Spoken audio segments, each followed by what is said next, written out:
Okay, this is going to be more or less a part 2 of this set. We're at the GTM Reserve, Ponte Vedra Beach. We're standing in front of the shipwreck that came on shore earlier this year, but a couple months ago. I mean, this is fairly fresh. Thank God I'm getting out here before they've been able to sequester it.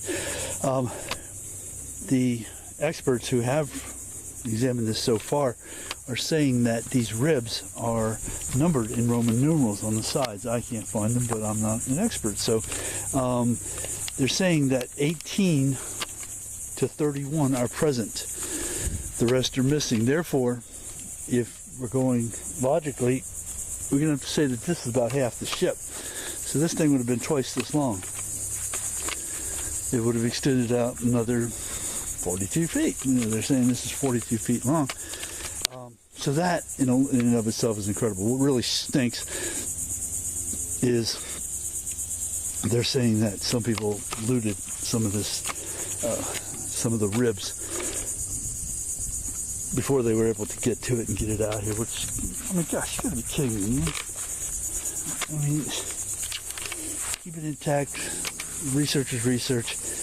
I mean, what is the worth and value of something?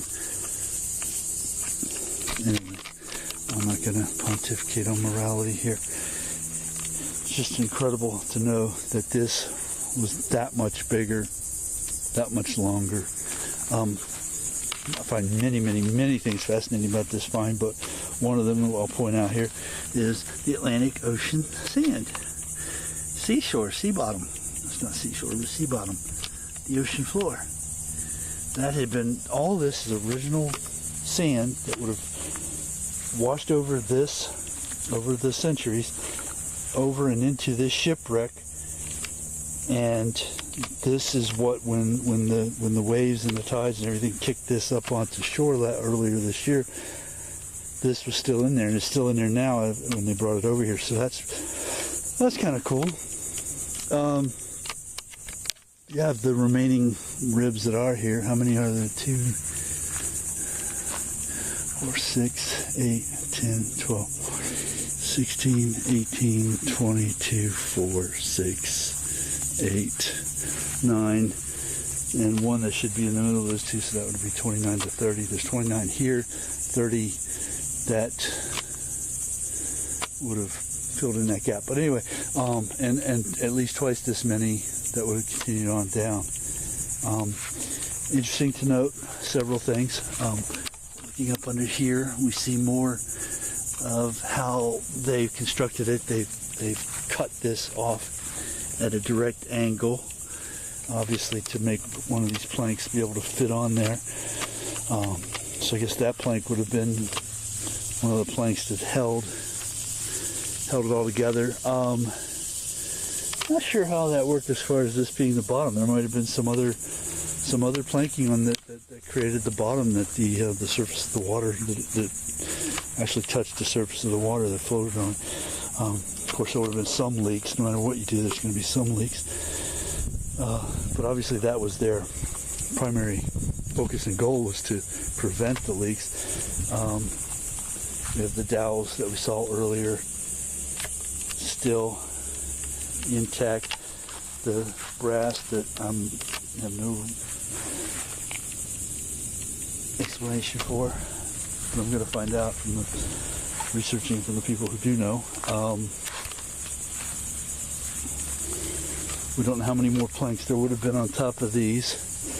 This side must have been out of the water, or buried in the sand, and which is why it is still so almost perfectly intact.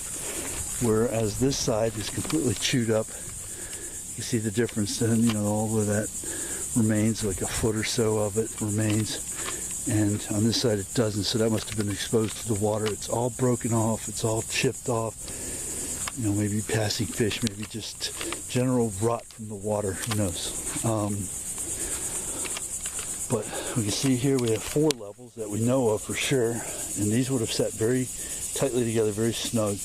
And that might have been where the brass came in, where brass was like a filler or something, almost like a sealant. I don't know, again.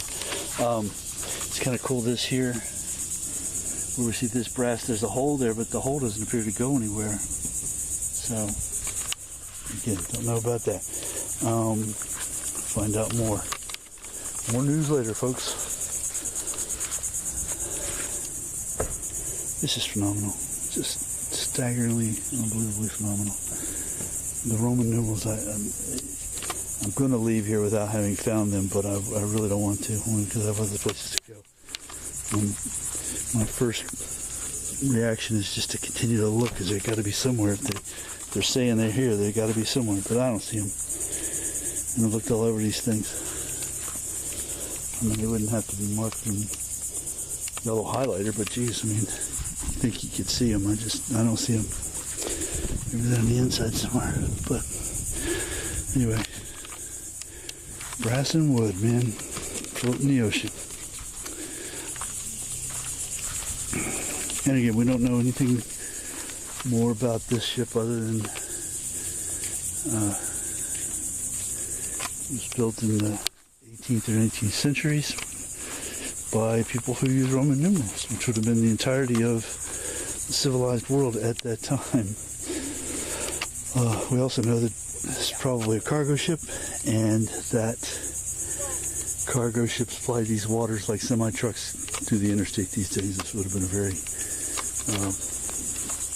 wouldn't necessarily held a ton of gold or anything like that, but it would have been very common to see these things coming and going. So it was probably after people were here, and so it was just coming and going and delivering things and taking things back and that sort of thing. So it would have been pretty incredible. Anyway.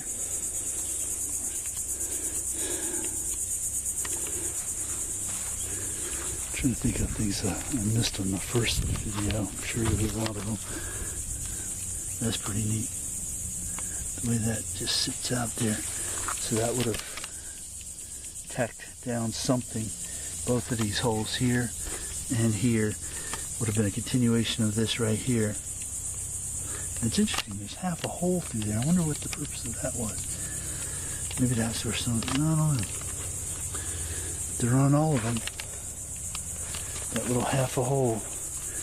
Maybe that was like it joined in or something, like a joint. Make more of it there. It's kind of neat. These side dowels are coming through, which would have tacked onto something. It's incredible how they would have done this.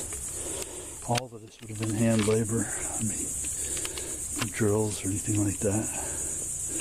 I like this section right through here where they have all these dowels sticking up. I mean, obviously it's because the wood has been ripped away, but it just shows you, how they did it, the pattern that they used and that sort of thing. So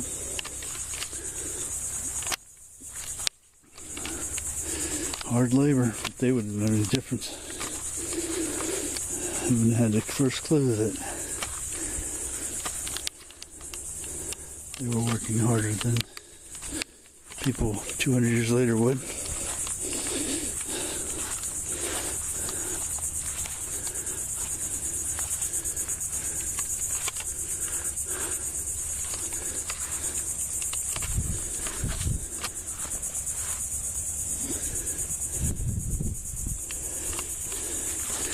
Looks like a knot hole there. And see again the difference between these pieces of wood and those pieces of wood, the planks coming straight out. That's almost pristine. You could almost use that today, and this is almost completely rotted away.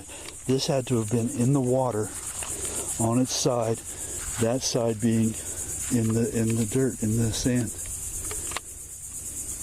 Probably why you see a lot more dirt or sand on that side in the ribs. That's preserved. This is rotted away. Fascinating. Absolutely fascinating.